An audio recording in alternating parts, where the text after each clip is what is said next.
There's a special kind of pride that you feel deep down inside, a strength that seems to thrive in Lima, Allen County. The American way of life, to get in gear and do what's right. An unbreakable forthright link called Real American Strength. Lima, Allen County, Real American Strength.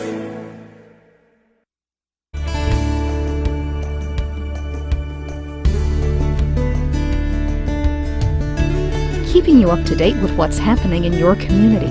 Community Focus on GTV2. Thanks for joining us today on Community Focus. I'm Anne Decker, and Steve Cleaves is in the studio right now. He is Lima's finance director, and we are talking about the city's 2013 budget. Thanks for joining us, Steve. Happy to be here, Anne. Good. What is in the budget? Is it pretty much what it's been for the last few years? Well, the budget has been slowly reduced, actually, in the last several years. We were at a level of about $30 million in the general fund, say in the year about 2002, and right now we're at $27.5 million. So we've actually pulled down the amount of spending in the general fund budget, and of course you've had 10 years inflation to account for also. So that is a very significant pullback in those costs. What have you had to cut out of the budget to meet the amount you have? Well, there's a slide which can go on the screen now, which shows our labor costs. And labor costs, as you can see on this pie chart, the blue, the orange, and the yellow sections are labor, fringes, and healthcare. That's about 80% of our costs. So it's very important that that has to be where the cost control comes from.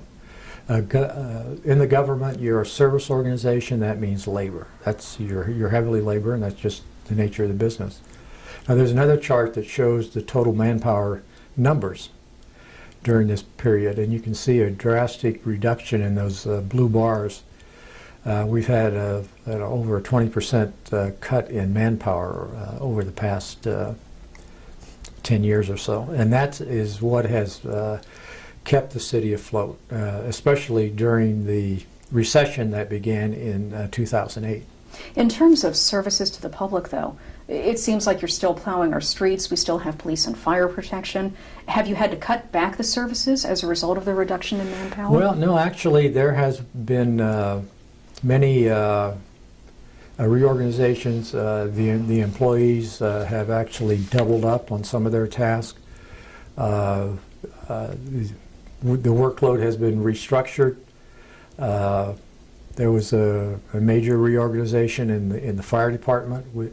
We actually added manpower in the fire department, but in spite of that addition, we reduced their cost in the overtime area by about $600,000 a year.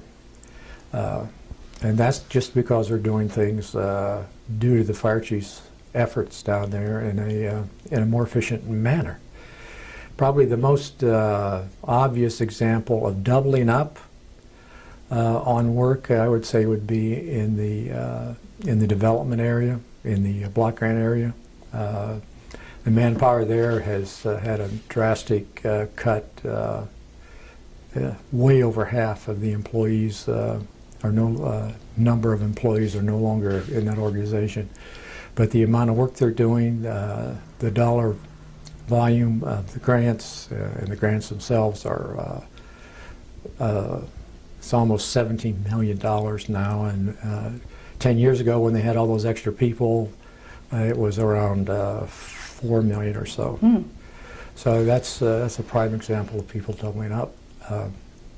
But we've had success, and that success is in no small part due to the work with the unions and the labor agreements. We've had wage increases, but moderate increases. The city is in pretty sound shape right now. There is a chart that shows the cash balance of the city of Lima as compared to the national averages. And I have two charts here. The first one shows the period from about 2002 to just before the recession hit. And the national averages of the reporting cities, and these are generally cities that are fairly well off, their cash reserve was about 20% to 24% of their general fund. So they had, if they had a general fund of 100 million, they had 20 million, 24 million in a cash reserve. The city of Lima at that time was about 10%, 8%, and we were heading down to zero actually when we went for a tax increase, which failed. And we just tightened up. And you can see from that line chart that the city of Lima's line, which is at the lower end of that scale, increased from 8 to about 15% and accelerating just before the recession. And we were on an upward slope going in a very good trend. Then the recession hit, and you can see on the next chart that in spite of the recession, the city of Lima's cash reserves stayed fairly constant at about a 13 to 15% rate, while the rest of the nation, the healthy cities had a drop of almost a third. They went from somewhere around 25% down to about 15 or 13. But then Lima, because of the cost controls and the efficiency improvements that we'd instituted, we actually increased our cash balance during this recession. So when do you expect the budget to actually start going back up? Well, just to finish the thought, we now have a cash reserve, as this chart shows, of 30%, and that is actually that's best standard. And with that cash reserve, what we're going to do is place our cash reserves now are about $8 million, and that's what the 30% is. We're going to take about $2.5 million of that and spend it on capital. A fire truck, police cruisers, improvements to various city buildings. We also need to put some additional dollars into areas where we traditionally have not put much. We relied entirely on grants, but we do have to have matches, so we can put more money in the block grant and property maintenance area, more money into streets. And that'll be a drain on the general fund, but with our $8 million reserve, we figure we can pull that down to about 5.5. We'll still be at about a 20% cash reserve, which is really still slightly above a world-class standard. And so, we anticipate this summer we'll go out and purchase a fire truck and 4 police cruisers and some other things. And next year we'll be purchasing additional cruisers and additional capital items, and in the third year also. So looking at a 3-year window, we are going to start increasing that spending. We're very concerned about what's going to happen at the federal level with their budget. We're just hoping that they don't pull the plug on the economy. But if they do, we have that 30% reserve, which will see us through the recession again. As a previous chart showed, we made it the last time, and we'll make it through again. City is in actually pretty good shape. And do you expect an increase in the budget anytime soon? Well, we would like to keep the budget at a level where we do not have deficits from year to year. I mean, the public definition of a deficit is that you have enough, or of a balanced budget is you have enough resources to pay your bills. Well, my definition of a balance is your income and your outflows are equal, and you try not to draw down on what your target reserve is. And our target reserve is around $5 million to $6 million. So we can pull down this capital piece from 8 to maybe, by using the capital spending, from about 8 million down to 5. We want to keep that balance at 5. Now that's going to depend on growth in the local economy, our tax receipts. Our tax receipts were up 4.5% last year. Great. Which was a very good sign, and the biggest area of growth on a percentage basis was net profits. So net profits indicates that the businesses in the city are beginning to grow substantially, and that 4% is much better than you hear about what the national growth rate is or the state growth rate. So the city's businesses are becoming profitable, and we're beginning to see the improvement in the employment area. Employment always lags profits. The businesses have to see the dollars coming in, and they have to be confident enough to expand and hire employees. We're beginning to see that pick up. In 2011, we had about a 3% increase in our tax rate and about a 10% rate in the net profits. In 2012, we had a 4.5% total increase in our income taxes, and in the net profits we're up over 15%, I believe. Wonderful. So we have this upward slope. So it does look promising. As that keeps up, we'll have additional resources. And we do have cost inflation, and we do have labor inflation. We have our unions generally receiving in new agreements since last year, receiving increases of about 2%. And that's about $500,000 a year of additional spending in our general fund. So we need $500,000 of revenue growth just to stay level. A 5% growth for the income tax alone that's close to $1 million. So hopefully we can increase our general fund spending by excluding labor inflation by perhaps up to $500,000 a year. Okay, well, that's nice. There are some bright spots on the horizon to look forward to. If we're done with the budget, I do want to touch on natural gas, because we were having an interesting conversation before the camera turned on about natural gas, and if we went to more natural gas instead of regular gasoline, what it could mean to our budget. Well, it has a huge opportunity, particularly in the state of Ohio, because of the fracking and the drilling activity which is going on. The governor has, pinned a lot on the growth in the state being leveraged by the drilling activity that's going on. Well, it's well and good to drill, and it's good we have gas, but you get into problems when you produce more than there's a demand for. And the state of Pennsylvania has already hit that wall, and they have wells being shut in because the price isn't high enough to produce the gas, and the price isn't high enough because there's not a demand there. And the state of Ohio is beginning to face that also. What we need to do is to begin to use that gas aggressively in the transportation field. Your transportation dollars in an automobile or a van or a truck is 80% less if you're running it on natural gas. That much? Now, a process to convert a vehicle is expensive, though. It's between $5,000 and $10,000, so you have a payback period issue there. But a bigger issue is the supply. Where can you go fill up your car with natural gas? There's no stations around. Well, that needs to be spurred, and it needs to be spurred by the state. The state has a huge transportation fleet. We have highway patrol cars running up and down every interstate all day long. We have Department of Transportation maintenance vehicles running all over the place. If the state would partner with the drillers and the companies that make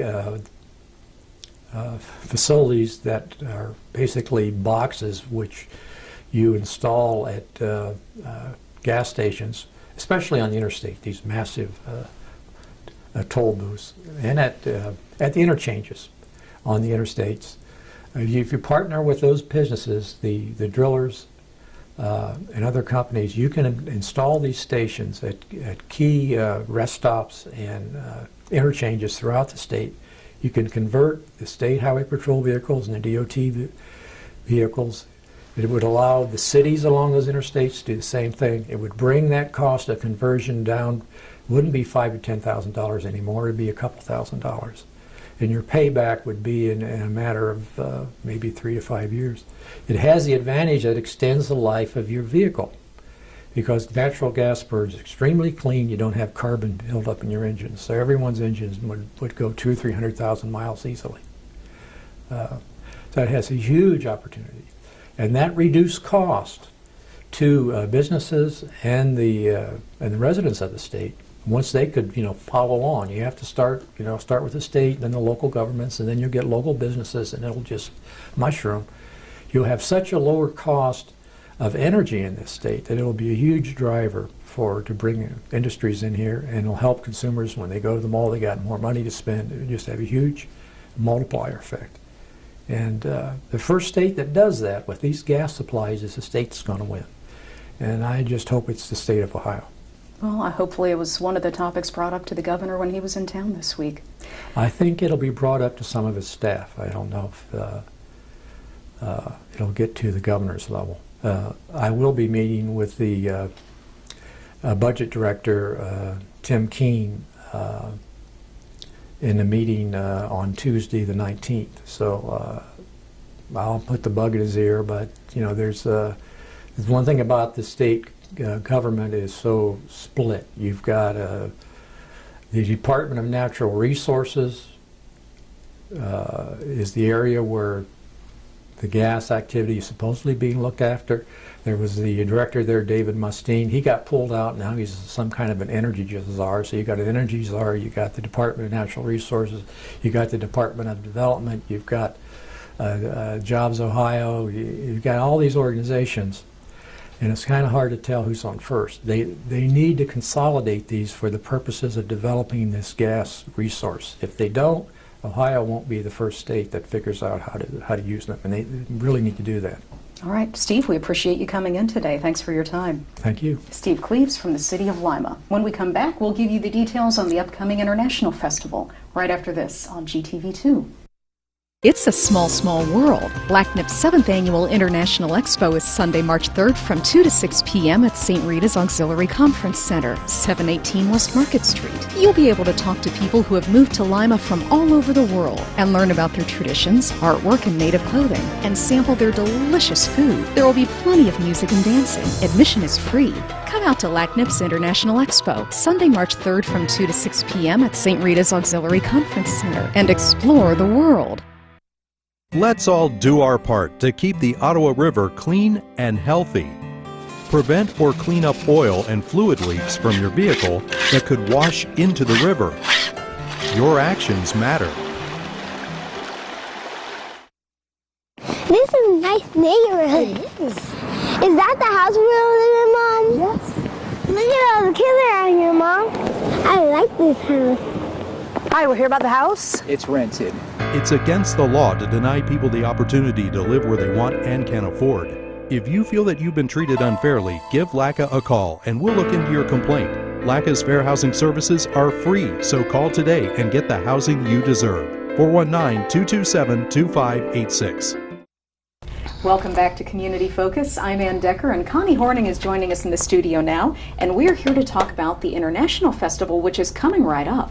This expo is our 7th annual LACNIP big fundraiser for the Lima Neighborhood Associations, and it's really an exciting one. We've changed venues this year, and so things are a little bit different. You're not at Lima Senior. We're not at Lima Senior, but we still have Jill Ackerman as our MC, so we're still connected to the schools, and we certainly hope the word will spread around the schools so people will come. But we've changed our venue over to St. Rita's Auxiliary Conference Center. That's the 718 building that's on Market, where the blue canopied walkway is beside St. Rita's parking garage, right across from Pack Pharmacy. So the parking is really convenient. It's very convenient. In fact, in the lot, there's plenty of room for handicap parking. Otherwise, park in the garage or across the street. So there's plenty of room for parking. It's free. It's a wonderful family event.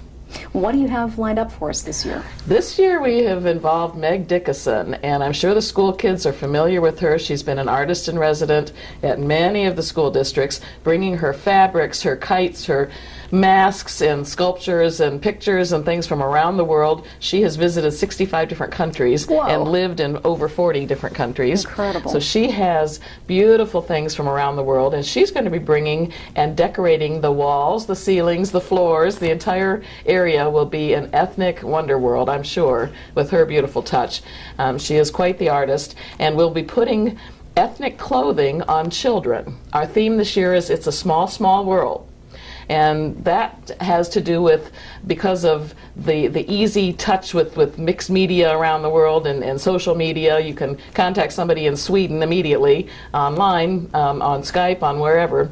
So the world is kind of shrinking that way. But also, small people, little children, are going to be putting on ethnic clothing from around the world, and they will be our Parade of Nations this year. Oh, that'll be And will fun. tell us what they're wearing. I'm wearing a sari from India, and I'm wearing a kimono from Japan, so whatever it is that they're going to be wearing. Some of them may be kings and queens and princesses from Africa, but it'll be really beautiful. It sounds like And it. Mayor Berger will be welcoming everybody. And this year, we've only been able to get the Philippine breakdancers from Toledo once in all the 7 years, and they're coming back this year. These guys flip backwards, forwards, over, and under, and are just the most exciting act to watch. And they are coming this year as part of the Philippines display and entertainers. And the Philippine folks will also be doing the tinikling. That's the bamboo pole dancing where you click your ankles and hopefully not get them caught in the middle of the bamboo poles while you're jumping in and out of them to music. So that's really a fun activity that we get the public involved with. And I think the various interactive things and foods to sample within the booths will keep everybody entertained. What other countries are represented? This year we have a couple of new countries. We have some of the countries who are always with me for all of the ethnic and multicultural events that I've done, such as Egypt and Japan and Scotland and India and Mexico. But this year we're adding Puerto Rico, Pakistan, possibly Colombia. We're waiting to get confirmation on that. We do have the Philippines, and we're still waiting to hear from a few, and there's still time to let me know if you are in a group that was born in another country but you now live and work in Lima. Please contact us. We don't have contact names for a lot of countries. And then you want them to what? Bring clothing, decorations, food? They can bring things from their home, absolutely. Jewelry, sculptures, paintings, whatever they have to share from their countries, their clothing, their fabrics, jewelry, everything. They don't have to bring everything, but at least a sampling of some of the beautiful things from their countries to share with the public, because this is a wonderful teaching experience for kids and adults. And it's much more fun to learn about another country and about their people one-on-one instead of just reading it out of a book. It's a totally different feeling when you're talking to somebody, sampling their food, and you find out, gee, they're really people like us. and I think it's kind of a surprise to some. But sampling the food is the best part. It is. It's my favorite part. I never miss this event. It's wonderful. You can graze all afternoon, basically. Absolutely. Absolutely. You can come hungry. Although we're starting the event a little bit later. We're starting at 2 o'clock, so that gives people plenty of time for church or whatever activities in the morning. And people are usually looking for some family activity to do on a Sunday afternoon. This is free, folks. This is a free activity. We do realize that the symphony is having their children's concert, which we really hate to miss. But you can do both. You can come to our event before or after the symphony's event. We like to promote all of the arts in Lima, and please take part in both. Come to our event and share the afternoon, have a little snack, and see these beautiful displays and entertainers. And the interactive things are the henna hand painting from India, and see your name in hieroglyphics from Egypt, and Japan will teach you origami and paint your name in the Japanese the Japanese painting. Also, it's beautiful. It's really a beautiful event, colorful, beautiful, and fun. you learn a lot, and a lot of fun. Date, time, and place one more time. It's Sunday, March 3rd. It's early this year. We didn't want to conflict with Palm Sunday and Easter, so we made it a little bit early, March 3rd, on Sunday afternoon from 2 to 6 in the afternoon at the St. Rita's Auxiliary Conference Center. That's the 718 West Market building. It faces Market. It's right beside the blue canopied walkway. Okay, anything else we need to know about it? Please come, and if you are a group that is not being represented and would like to be, give me a call at 419-999-6242. Okay, we'll see you at the International Festival. Thank you, You're Ann. welcome. Connie Hornung from the International Festival. I'm Anne Decker, and this is Community Focus on GTV2. My joints ached and I was always tired. I was always cold, I couldn't concentrate, and my body hurt all over. My doctor told me I had lupus. Women of childbearing age, and especially African American women, are at higher risk. If you suspect that you have lupus, you should contact your doctor. You're invited to attend the local lupus support group meetings on the second Thursday of each month at 1 o'clock at Lima Towers. For further information, go to connectedhands.org. It's a small, small world. LACNIP's 7th Annual International Expo is Sunday, March 3rd from 2 to 6 p.m. at St. Rita's Auxiliary Conference Center, 718 West Market Street. You'll be able to talk to people who have moved to Lima from all over the world and learn about their traditions, artwork, and native clothing, and sample their delicious food. There will be plenty of music and dancing. Admission is free. Come out to LACNIP's International Expo, Sunday, March 3rd from 2 to 6 p.m. at St. Rita's Auxiliary Conference Center, and explore the world. This is our river. This is my river. This is my river. This is our river. This is our river. This is their river.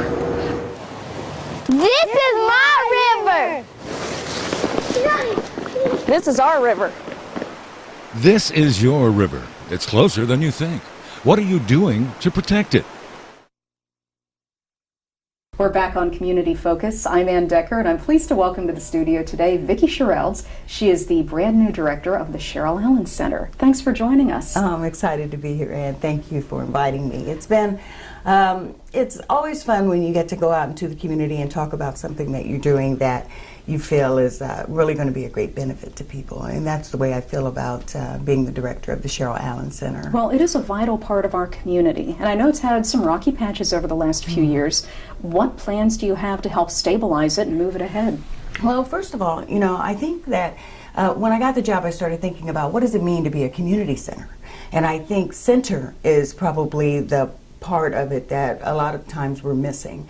And I think if you are the center of a community, it then gives you the obligation to meet the needs of all of the people in that surrounding community. So when I went in, I started out by talking to the people that live on the south side about, and of course I live on the south side now as well, and when we start talking about what is it that is needed here, that part of our town has been engulfed in poverty as long as anyone can remember. I mean, the center has been there for 100 years, and it's been serving that community for 100 years. And I think that sometimes the community at large thinks, now, you know, we've been helping them for a really long time, and they're all still really in poverty. So something must be happening. And I think we have to remind people that these are different people, you know. Over 100 years? Yes. Yeah. Okay, so a lot of the people that you have helped have moved on. They don't stay in that area once they begin to have success in life, and once their needs have been met and they're able to kind of move forward, they moved out of that area and new people move in and kind of take their place in the world of poverty, which is a tragic thing to think about. But when we start talking about poverty, especially when we talk about how poverty looks in the 21st century, we really have to think about it differently than we ever have before, because it means something different now to be in poverty. And I think that the look of poverty from a community aspect has changed a great deal. When we talked about poverty years ago, you know, there was a time where what we now consider the Cheryl Allen Southside Community Center was really a base for the Black Panthers. And they were serving the community through that center. They were providing the breakfast for the children before school. They were doing the after-school programs with tutoring. They were providing medications for the elderly. So they were running those programs out of that center way back in the late 60s, early 70s. And then there have been, as you said, quite a few directors that have come about that are trying to, all of us trying to struggle to see how do we provide for the needs that are so great. So I think I've been fortunate in that not having a job for the past 7 years has given me a unique perspective about what poverty really is and what resources are available and how you tap into those resources and who's eligible and who's not eligible. It's a complicated thing to get help. What services are you providing to the community? Well, right now, our main service is listening and being there when they need us. We provide free food for those people who just need almost like gap, like maybe they have food stamps or maybe they have jobs, but at the end of the month, it gets a little shaky. We provide free food for them. We provide a certain amount of health care services in that we have people who come in. I've kind of started utilizing that time where people were just standing around waiting for the food to be served. We now bring them inside. I talk to them about all of the programs that we do have. And while they're there, they can get their blood pressure checked. We can, we can do those kind of things while they're there. We provide, we're looking at financial literacy because for so many people that are on a fixed income or when you consider low income, how do you save? How do you, how you can't every month run out of money by the 16th and have to struggle for the rest of the month. You can't keep doing that. So we have a financial literacy piece where they can get a debit card through the state. There's no fees attached to it. So if you put $50 in it, you can spend $50. They're not going to take any of that money.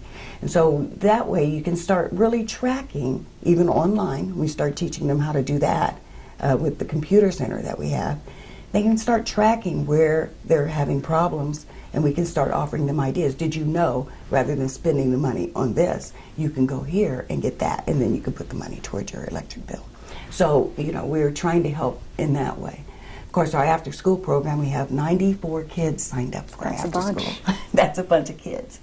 And they're on varying levels of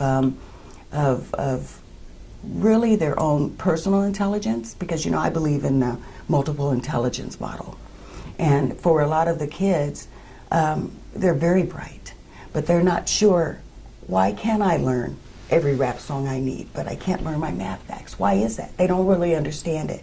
And so what we're doing is teaching them why, how they learn so that they can transfer that knowledge to school and benefit from that. So we're an enrichment program, not just tutoring. One of the things we're doing is teaching them to be self-sufficient. So we're having a bake sale on March 1st. The children they've decided what they want to bake. They are in the kitchen learning their math and how you do division and, all of those things as they cook the food. And they're doing exotic type things, with the cupcakes with the cream in the middle and that sort of thing, not just regular cupcakes. And then they're going to sell them. And then we're going to use that money to do something for them. We would love to go to the African American Museum in Findlay or even take them to Cincinnati so that they can start learning about their past as well. So we have a lot of plans down there. How are you funding all this? I know budget has always been a problem for the Cheryl Allen Center. It really has, and especially now that we have no funding. There isn't any funding. And so it was so wonderful when we received the grant from the Rotary last week. And it really has been some of our programs like the Daddies at Work program, where we are working with men to secure jobs so that they can pay their back support, so that they can get their driver's licenses back, so they can get a better job, So we're trying to do those kind of programs. And the community at large, especially the business community, they're seeing a benefit in that. So they're starting to provide some funding for that program. And that has an aspect of it called the Little Daddy Group, which is very similar to the Boy Scouts, but has a little bit of a different twist in that every father then is spending time with their child. So we're getting some funding through that way. So we're trying to be very creative in things, and of course I'm working without a salary. All of the people that are down there right now, we're all volunteers. And it is a struggle. But I figured, I didn't have a job. I haven't had a job for 7 years, so I can sit at home and not have a job. Or I can go down to the center and provide services and try to, get the grants and get the funding that we need so that we can move the community forward. And really make a difference in the community. Well, I admire you for doing it. If people out there want to participate, if they want to donate, whatever it is, food, money, time, how do they get in touch with you? Well, we're located at 1802 South Central, as we have been for 100 years. That's right on the corner of Central and 9th Street. We are open from 10 to 7. We're supposed to be closed on Friday, but we're always in there working. And so that they can call there. And our phone number is 419-222-5011. We have a webpage, which is CherylAllen.org. And of course, you can find us on Facebook. Alrighty, and we'll be down on March 1st to get some of your wonderful cream-filled cupcakes. Oh, thank you. That would be great. And we are even doing pre-orders in case people have kind of things that they like, then we can teach the kids how to make those too. Well, that sounds like fun. And they just call that number to order? 419-222-5011. Okay, thanks for coming in today. Thanks for having me. Vickie Shurelds from the Cheryl Allen Center. We're going bowling when we come back, right after this on GTV2. Reduce, recycle, reuse. Allied Waste Services in the City of Lima encourage you to live green by recycling all that you can. Recycling promotes green living by reducing the amount of waste materials buried in landfills. This saves money, natural resources, and energy.